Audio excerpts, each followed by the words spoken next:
Welcome back to another freaking video. My name is Steven. I'm a registered dietitian. I work with clients primarily online who use their health insurance for my services or who self-pay. But regardless, this is the blueprint that I use to help my clients lose body fat, get their belly fat down, and significantly change their body composition. Aside from that, we work on significantly improving the relationship with food, the relationship with themselves, the relationship with their body. We're all about mindset work here. So let's dive into this because I want to talk about my client, Fernando. My client, Fernando, he's been able to lose 50 pounds and he just cracked this a couple of days ago. He's lost 50 pounds and it hasn't been easy. Okay, I want to preface that. It hasn't been freaking easy. So we've definitely really had to focus on improving his mindset around this whole stuff because it was a bumpy journey. I'm not going to sugarcoat it. This journey is not for everyone, but this journey is for everyone though. And why do I say this? It's because if Fernando can do it and if I can do it too, anyone can freaking do it because Fernando, his history, oh my God, I'm going to talk about this. It's mind-boggling to even see this man stand in front of me. It's mind-boggling to even see this progress in front of me. And he even says it himself. I'm the most confident I've ever been. I'm the most optimistic I've ever been. I'm the most quote-unquote handsome I've ever been. And it's simply because he decided to start giving a crap about his health, about how he looked. And it was literally that.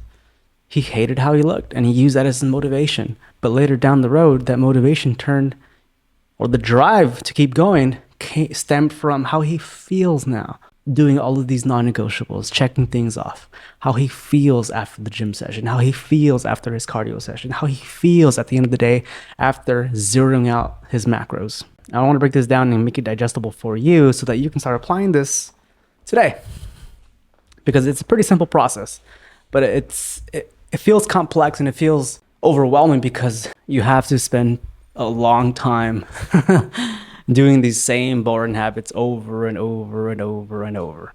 But that's the beauty of it. Repeating, rinsing and repeating, showing up, not quitting, showing up again, even though we don't want to show up. Okay. And I'm going to dive into that as well. Let's dive into how Fernando was able to lose 45 pounds and get his belly fat down. Okay. So first up, nutrition. Obviously, nutrition. We started tracking our calories. Super important. We got to track our calories because, well, let me just say this. You can get away with not tracking your calories, but you can get away with it up to a certain point. There comes a certain point when we're going to have to make an adjustment. And how do we make an adjustment? Well, we have to have data in front of us. We have to see numbers.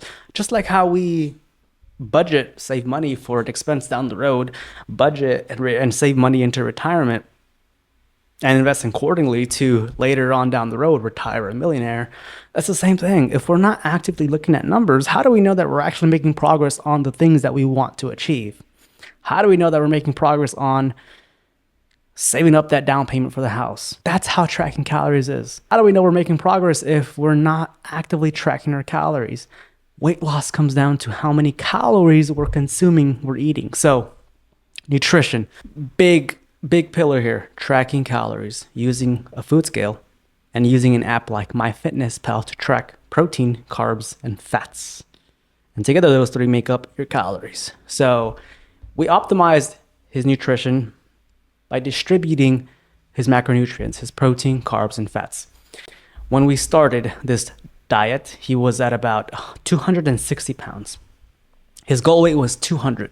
So we set a protein goal of 200 grams of protein. We did that because he was on the heavier side. He was overweight, obese, and trying to hit 260 grams of protein, which was his body weight at the time, was going to be an absurd amount. So if you're at a healthy-ish body fat level, you can definitely hit your body weight in grams for protein. But if you find yourself a little overweight, heavier, and you want to set your protein goal, I'd say set it at your goal weight. So let's say you are overweight by 50 pounds and you weigh 180 pounds. Set your protein goal to around 140-ish, right? 150-ish, just a little bit lower to make it more realistic for you to attain. So we started tracking our calories and consistently hitting our protein goal. Those two are the big components here: calories and protein. Calories, obviously, because we need to know that we're in a calorie deficit. We need to know that we're actually consuming the right amount of calories to lose fat. Protein, super important, and I talk about this all the time on my Instagram, on my YouTube. It's the most satiating macronutrient. It helps you burn more calories because the more protein you eat, the more your body has to work to digest that protein. So we're nonetheless going to burn a tiny bit more calories digesting that, which gives you a leg up when trying to lose body fat. So yeah, protein, tracking that, and then tracking carbs and fats. If we're really focused on optimizing how we perform at the gym, then we got to start eating quite a bit of carbohydrates around that workout, and then tapering off those carbohydrates as we get closer to bedtime, right? So this is what's kind of helped him and what's worked for him, really prioritizing his carbohydrates around his workouts. But nonetheless, optimized his macronutrients and just simply tracked his calories to ensure that we were in a calorie deficit. We did this in phases though. So this wasn't a one shot down to where he's at right now. We actually spent a good 4 or 5 months dieting at first at the beginning of the year, last year. And we got down to around 240 pounds. After that, calories got down to around 2,000-ish. We started at around almost 3,000. We then entered a reverse diet, a maintenance phase, a recovery phase of like 2 to 3 months where we actively increase his calories to help his body recover, help his metabolism improve so that we can then hop into the diet again. So from 2,000 calories, he went up to about 3,000 again. And body weight actually continued going down slightly. Body composition changes kept happening in a positive direction. This was because he was training the best he's ever trained, but we'll talk about that in a second. So he dieted for 4 months, reversed back up for 2 to 3 months to recover, get his calories back up. After that, we started dieting again. And as soon as I pulled calories down, he started losing again. So from 240, he's now down to 212 pounds. 210 pounds he actually cracked about like 2 days ago. We did this in phases, and it's likely what's going to help you. It's probably going to help you with adherence as well, because knowing that you have, say, a 2 or 3 month break of not dieting where you're actively eating more and actually feeling better, you will likely start seeing more body composition changes, because the more food you have in you, the better your body's going to start utilizing those nutrients. Protein for building muscle as we increase calories and as we train harder. Our carbs to give us energy for sustained workouts, and thus better workouts, better recovery. And nonetheless, stress management. If we're recovered because we're eating more food, our body's going to recover more and we're not going to be overly stressed. Inflammation is probably going to be lower. Taking phasic approaches to your weight loss is likely what you need to start looking into. We avoided alcohol entirely. We knew that this contributes excess calories. There are 7 calories per gram of alcohol. So it just doesn't serve a fat loss phase. He can definitely fit it, but we chose not to because of the excess calories that alcohol just gives you, which you don't need. I'd rather he eat food that makes him full, that satiates him and gets him closer to his goals. So things that don't serve us, out of the window. Okay, throw that shit out of the window. You have to be realistic. And if you are looking to achieve fantastic freaking results, then you need to start implementing sacrifices. You have to freaking sacrifice. So show up, show out, make the sacrifices you need to make. For him, he had an upbringing of constantly drinking, but he ended up cutting that out, and he's been sober for quite a bit already. And it's because of that habit that he broke that he's been able to make so much freaking progress, because he's not over consuming calories he doesn't need. Same thing applies to over consuming sugary beverages like frappes from Starbucks. They're calories you don't need. I'd rather you eat solid food that makes you feel fuller and actually contributes towards the progress you're trying to make. We actually improved his quality of food. So we didn't just track calories to hit a calorie goal, to hit a protein goal. We optimized and we improved the quality of our food. So most of the time, he was eating whole, single ingredient food sources. So think of this as balanced plates, where we have a protein source, we have a carbohydrate source, we have some kind of fat source, and some kind of veggie on that plate. And that's essentially the blueprint for building out a meal. keeping it simple and keeping it easy to track. And that was 80 to 90% of the time. 20 to 10% of the time was him enjoying, some outside food, was him enjoying an In-N-Out burger, was him enjoying some fun food, because we wanted this to be flexible. And because we went through a phasic approach where we got down in calories, got up in calories again, and then got down in calories again, it helped him incorporate his favorite foods. And he was also incorporating his favorite foods by simply getting into the kitchen and recreating his favorite foods while he was dieting. He was making burgers, he was making tacos, he's been making so much progress. So nutrition, we dialed in on that. Started tracking our calories, hitting a protein goal, optimizing our macronutrient distribution, improving our quality of food, avoiding alcohol, and taking a phasic approach to this diet. So we didn't just diet one straight shot. Dieted for like 4 months, reversed and maintained for like 2 to 3 months, and then dieted again for the past 5 or 6-ish months. So he has been super dialed, and I'm so excited for him. But that's nutrition. Let's talk about training. The next big pillar here, training. We optimized his training by following a structured program. We started training harder than ever, actually doing less exercises. Building muscle is a signal dependent process. The way we train influences how we look. So instead of just trying to hit 4 sets of 10 or 12 on 10 exercises for leg days or 10 exercises for upper body days, we took that down to 2-3 sets of 2 to 3 exercises per muscle group, 2 to 3 times per week. And that alone helped him achieve this transformation right here. The way we train influences how we look. There's a level of training that we have to meet. We have to show up to the gym with intent. We can't just show up to the gym and just swing weight around like it's nothing. We have to show up 100% with intent at the gym. We got to be training close to failure. The way he trains now compared to how he was training before is significantly different. Hypertrophy, changing our body composition, is a result of our training. Because when we train, we send a signal to the muscle to grow. And when we grow, we build more muscle, obviously. And the more muscle we have, the leaner we're going to look. Training is what gives you that muscle definition. The toned look, the lines, the abs, the shredded physique. Training gives you that muscle definition. The nutrition aspect, ensuring that we're in calorie deficit, reduces that body fat so that we actually reveal the muscle that's underneath that we've been able to build. That's why training and nutrition are so important. We got to go at it 100%. And because he's been following basically almost the same program for a long ass time, he's been able to improve significantly on these lifts, and he's gotten significantly stronger as well. You have to follow a structured training program where you're actively tracking your sets, your weight, your reps, and trying to make sure that we're actively trying to beat last week's numbers, beat 2 weeks ago's numbers, by, say, adding a 2.5 pound plate, a 5 pound plate, maybe slowing down the rep or something like that. Tracking our workouts has significantly helped him as well. He has everything tracked in my app, and he uses my app every single day to sign in, weigh in, track his calories, check off his training, track his training. So nutrition and training, big components here, big pillars.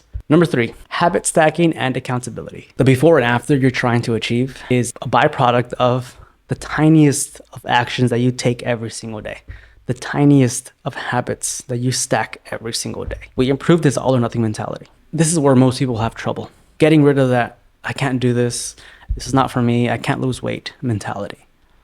Because we can lose weight. We are capable of achieving what we want to achieve. And that's our greatest superpower. I want you to realize that. You don't have to want to do it. And when we started, he struggled for an entire year. He literally did not show up. In my view, in my eyes, he was like, yeah, he's not worth it. I'm not going to try to even get him going again because he's just not going to listen to me. But that reached a certain point. He was finally tired of looking himself in the mirror and not liking what he saw. And he realized that I don't have to want to show up.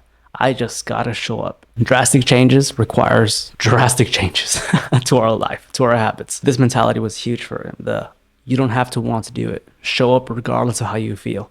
And he's been able to cultivate this mentality simply by taking small steps.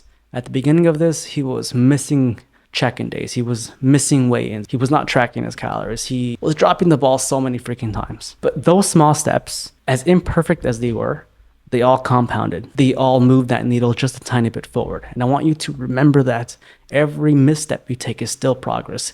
Every imperfect action you take is still progress. That's the team no quit. Show up, and regardless of how perfect or imperfect those actions are, know that you're taking strides. You're making strides towards the life that you want to live. And I want to end with this. You don't wait for motivation. You have to cultivate it through these small actions. And these actions can be not hitting snooze 2 times. These actions can be having 1 piece of fruit at every single meal. These actions could be going on a 15-minute walk every single day after work. These actions could be going on a 10-minute walk on your breaks at work. These actions could be getting to the gym 5 times per week. These actions could be making sure that we fill our Stanley Cup 3 or 4 times out of the day so that we hit our water goal. All these little actions, these little habits, they all compound on each other. And they're all easy to do and they're all easy not to do. But the more you choose to do them, the higher the likelihood of you succeeding. And it's these little tiny things that compound and cultivate that motivation we're seeking.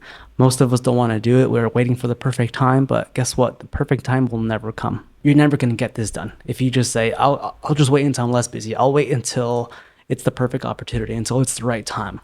No, like it's never going to come. You're never going to find the drive, the motivation to do it if you just simply wait around for a sign. The sign is getting up and doing it. Just freaking do it. It's those actions that cultivate that motivation. And once we take action, guess what happens next? We make progress. And because we see progress, now we're motivated. So it's a whole feedback loop here. We take action, we make progress. We see that progress, we take more action. We make more progress. We see that progress, we take more action. And that's how motivation is built. We don't fucking sit around for it. We don't wait around for it.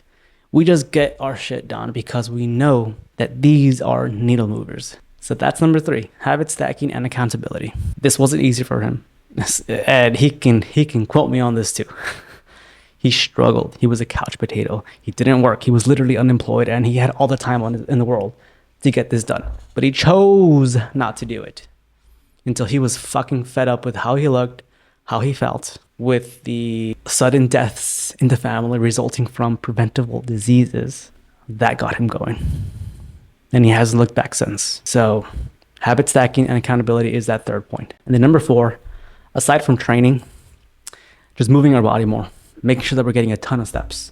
What we do outside of the gym matters so much for making progress. Ensuring that we get more than 8,000 steps every single day is going to be the bridge between no progress and making progress. Find time to go on a walk. You don't want to do it? I don't care. Get your walk done. Get your steps done. Take the stairs. Don't take the elevator. Take the stairs. Don't take the escalator. Park farther from the grocery store. Walk to that 99-cent store, to that liquor store down the street by your house. Walk more. Just simply get your body moving more. If you're at the gym, hop on the treadmill for 10 minutes before every single workout. Hop on the treadmill for 10 minutes after every single workout. Find time. Make time. No excuses. That's the no quit mentality. You know you have to do it, but you're choosing not to do it. So just freaking do it, because that's what moves that needle forward just 1 inch. But every inch is compound interest until eventually you're at where you want to be. Like Fernando, he chose to do the right things, and he chose not to listen to that weak voice telling him that just hit snooze. It's okay. Do your workout tomorrow. Show up regardless of how you feel. So that's it. That's the blueprint for creating the transformation that you are so desperately trying to create. It comes from understanding that this takes quite a bit of time, and it comes from understanding that you don't have to want to do it, but you just simply got to do it. And the best thing that you can do for yourself is probably invest in a coach, invest into someone who can hold you accountable. Fernando has explicitly said that if it wasn't for me, he probably would have let himself go further than where he was at. But because he had systems, an app that he uses, because he's using a system like that, he's been able to hold himself accountable. I hold him accountable to the standards that he's set for himself. All he does is simply sign into an app, check things off, and rinse and repeat that every single day. And he's been doing this for 2 freaking years. That first year, he struggled. He didn't show up. But it wasn't until he said, fuck this. I hate how I look. No more. I don't want to die early. I'm going to take action, and I'm going to get to the life that I want to get to. I want to live the life that I want to live. So this is how we're going to make the transformation stick. And this is how you're going to be able to lose fat, lose the belly fat, and keep that weight off for the rest of your life by simply seeing it through and not giving up. There it is. That is the blueprint. Let me just quickly summarize this. Number 1, nutrition, tracking our calories, ensuring that we're looking at numbers and ensuring that we're consistently hitting those numbers every single day, and then making adjustments as needed to keep progress going. Number 2, your training. You have to train with intent. If we're not training with intent, we're not going to build the muscle that we want to build. And if we don't have the muscle that we want, we're not going to look the way we want to look. Muscle gives us the look that we want. Training is that signal. Building muscle is signal dependent. The way we train influences how we look.